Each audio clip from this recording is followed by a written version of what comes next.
सबसे बड़ा सरकारी अस्पताल आज खुद किसी और के शिकंजे में है। एम्स दिल्ली के कई दिनों से ऑफलाइन है और वजह है वो वायरस जिसने उसे आईसीयू में एडमिट कर दिया। देश में इससे पहले भी हेल्थ केयर सेक्टर्स पर इस तरह के हमले होते आए हैं, लेकिन इस बार का मामला जरा हटके है।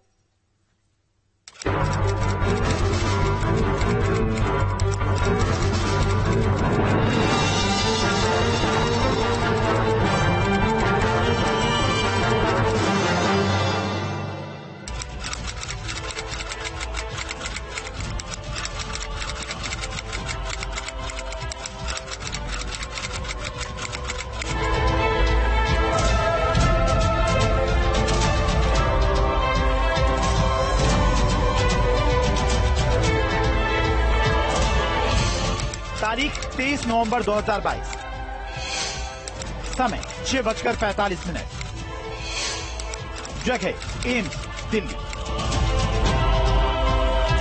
इमरजेंसी लैब के कंप्यूटर सेंटर से मरीजों की रिपोर्ट नहीं मिलने की शिकायत आई। कुछ देर बाद बिलिंग सेंटर से भी ऐसी शिकायत आने लगी। कई और डिपार्टमेंट से जब ऐसे ही कंप्लेंट आई तो देश के सबसे बड़े अस्पताल में हंगामा मच गया। कंप्यूटर पर मौजूद कोई भी फाइल ओपन नहीं हो रही थी। बैकअप सिस्टम से जब फाइलों को रिस्टोर करना शुरू किया गया तो पता चला कि एम्स में हैकरों ने सेंधमारी कर दी है।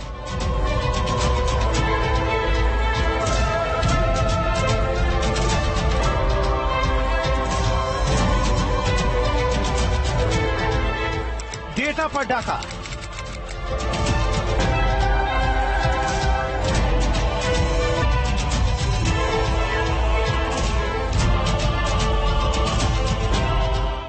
सर्वर पर शिकंजा,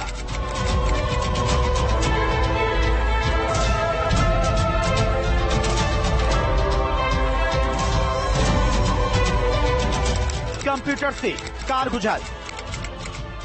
23 नवंबर को राजधानी दिल्ली के एम्स में साइबर हमला होता है। ये हमले के पीछे उत्तर कोरिया के फ्रॉड यानी साइबर हमलावरों का हाथ बताया जाता है, जिसके बाद पूरा का पूरा इलेक्ट्रॉनिक सिस्टम ठप हो जाता है। मैन्युअली पर्ची बनाई जाती है और जो रिपोर्ट्स अभी तक आ चुकी है वो भी डॉक्टर्स को नहीं मिल पाती।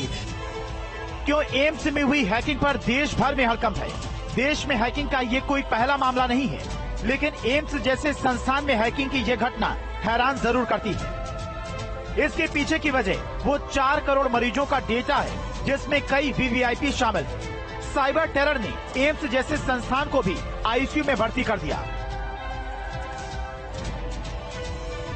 तो इस डेटा हैक का इंटरनेशनल कनेक्शन होने से भी परहेज नहीं किया जा रहा है।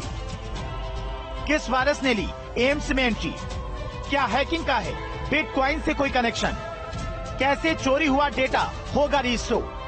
हर खबर से आपको रूबरू कराएंगे, तो बने रहिए हमारे साथ। क्यों एम्स में हुई हैकिंग पर देश भर में हड़कंप है।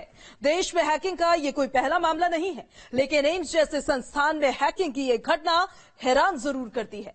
इसके पीछे की वजह वो 4 करोड़ मरीजों का डेटा, जिसमें कई वीवीआईपी शामिल है।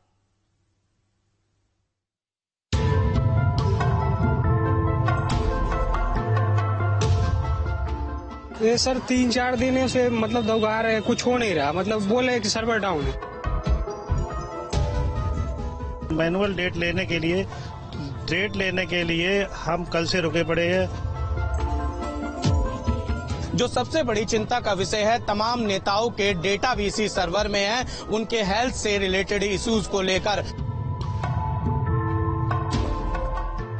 देश के सबसे बड़े अस्पताल में हुए साइबर हमले के बाद देश की तमाम टॉप लेवल की एजेंसीज एक्टिव हो गई है।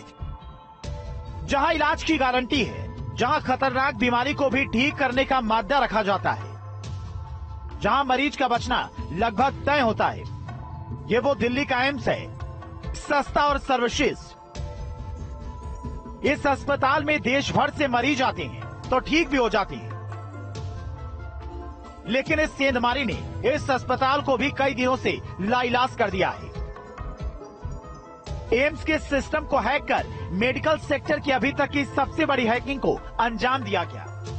एम्स के सिस्टम से करीब 4 करोड़ मरीजों का डेटा चोरी हुआ है। तो डराने वाली बात यह भी है कि 8 साल पहले एम्स का पूरा डेटा डिजिटल कर दिया गया था, जिसके बाद पूर्व पीएम अटल बिहारी वाजपेयी समेत कई पूर्व प्रधानमंत्री, राष्ट्रपति, उपराष्ट्रपति और कांग्रेस नेता सोनिया गांधी का इस अस्पताल में इलाज हुआ। ऐसे में आम मरीजों के डेटा के साथ इन वीवीआईपी का डेटा भी एम्स की इस हैकिंग के बाद चोरी हो चुका है। तो खबर इस बात की भी सामने आई कि हैकर्स ने क्रिप्टो करेंसी के जरिए 200 करोड़ की फिरौती की मांग की है। हालांकि दिल्ली पुलिस और एम्स प्रशासन की तरफ से ऐसे किसी भी दावे को खारिज किया जा चुका है। दिल्ली पुलिस की तरफ से जरूर कहा गया है कि अभी तक कोई भी रैंसमवेयर या जिस तरीके से साइबर हमला किया गया उस साइबर हमले को लेकर कोई फिरौती की बात सामने नहीं आई है। लेकिन खास बात यह है कि दिल्ली पुलिस की तरफ से अभी तक इस मामले में दर्ज कराई गई एफआईआर तक को सार्वजनिक नहीं किया गया है, ना ही कोई ऑफिशियल प्रेस कॉन्फ्रेंस हुई है। संकेत साफ है कि न सिर्फ दिल्ली पुलिस बल्कि एनआईसी समेत तमाम संगठन इस पे काम कर रहे हैं। ई हॉस्पिटल के जरिए देश भर के लोगों को राहत देने वाला एम्स आज बिना इंटरनेट कनेक्शन के मैनुअली काम कर रहा है।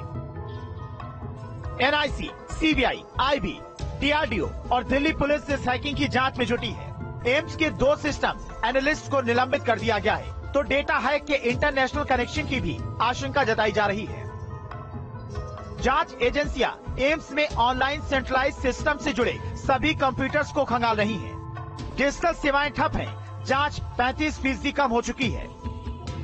तो सब कुछ मैनुअल हो जाने के चलते एम्स में आने वाले मरीजों और उनके परिजनों को खासी दिक्कतों का सामना करना पड़ रहा है। नई अपॉइंटमेंट नहीं मिल रही है, लेकिन मेरी पहले अपॉइंटमेंट बुक थी तो उसके अकॉर्डिंग मैं आया था। अभी मेरे को मैनुअली समय बताया अगले हफ्ते आने के लिए। फादर एम्स में एडमिट है, तो सर्वर डाउन होने से वजह से ये हो रहा है कि रिपोर्ट नहीं मिल रहा है सही से। अब मैनुअली जो रिपोर्ट है वो ढूंढने पे मिल नहीं रहा, इतना बड़ा रिपोर्ट हो जा रहा है, उसके लिए फिर बाहर टेस्ट कराना पड़ रहा है हमें। और रात से लाइन लगा के यार खड़े हो रहे हैं और सुबह के 7-8 बजे तक तो 40-50 कार्ड बनते हैं, इससे ज्यादा काटने वाले बाकी सबको भगा देते हैं। एम्स के सर्वर पर रैंसमवेयर अटैक हुआ है, तो अब आपको इस वायरस के बारे में भी बता देते हैं। रैंसमवेयर अटैक एक ऐसा साइबर अटैक है जिसमें वायरस वाला सॉफ्टवेयर किसी कंप्यूटर में इंटरनेट के जरिए भेजा जाता है। ज्यादातर रैंसमवेयर मालवेयर को ईमेल में किसी फाइल के जरिए भेजा जाता है। जैसे ही कोई यूजर उसे ओपन करता है, उसका सिस्टम हैक हो जाता है। हैक होने के दौरान वायरस वाली फाइल पूरे सिस्टम को लॉक कर देती है, यानी तब तक आप कोई काम नहीं कर सकते हैं अपने सिस्टम पर जब तक वायरस सेंड करने वाला शख्स इसको अनलॉक नहीं कर देता। एम्स का हाल भी कुछ ऐसा ही है, सर्वर डाउन है और रिकवर करने की कोशिश जारी है। जहां India computer emergency response team active है, वहीं एनआईसी भी इस पे काम कर रहा है। दिल्ली पुलिस ने भी मामले को आईटी एक्ट 2000 के तहत दर्ज किया है, जिसमें 2 धाराओं के तहत मामला दर्ज किया गया है। अगर धाराओं की बात करें तो 66 में और 66F यानी कंप्यूटर क्राइम टेररिज्म फैलाने की धाराओं में मामला दर्ज किया गया है। एम्स में करीब 5000 कंप्यूटर सिस्टम और 50 सर्वर हैं। इतनी बड़ी तादाद में कंप्यूटर्स और सर्वर्स को स्कैन करने का काम आसान नहीं है। लगातार सिस्टम को दुरुस्त करने की कोशिश जारी है, लेकिन कब तक ये काम पूरा हो पाएगा कहना फिलहाल मुश्किल है। Team news 18। ऐसे तो हेल्थ केयर सेक्टर हमेशा से साइबर हमलों के टारगेट पर रहा है, तो आपको बता दें कि हिंदुस्तान इस ओर अब दूसरे नंबर पे है। तो इस बार इन हैकर्स ने दिल्ली एम्स को ही अपना निशाना बना लिया।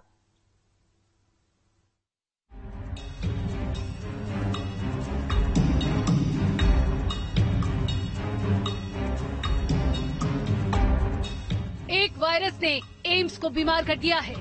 एक वायरस ने हर सिस्टम को लॉक कर दिया है।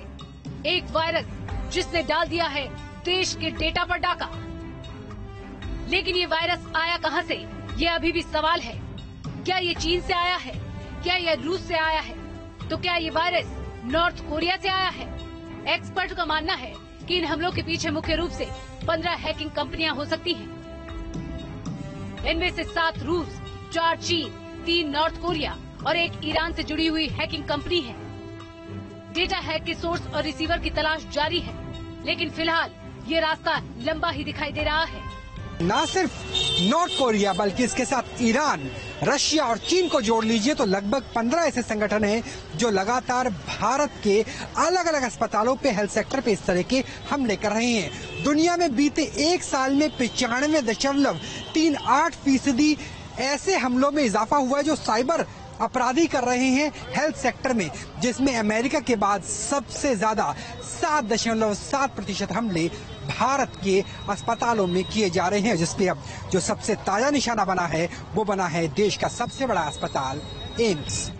हैकर्स सबसे ज्यादा हेल्थ केयर सेक्टर को अपना निशाना बनाते आए हैं। इंडस फेस की हालिया रिपोर्ट के मुताबिक भारत में हर महीने हेल्थ केयर सेक्टर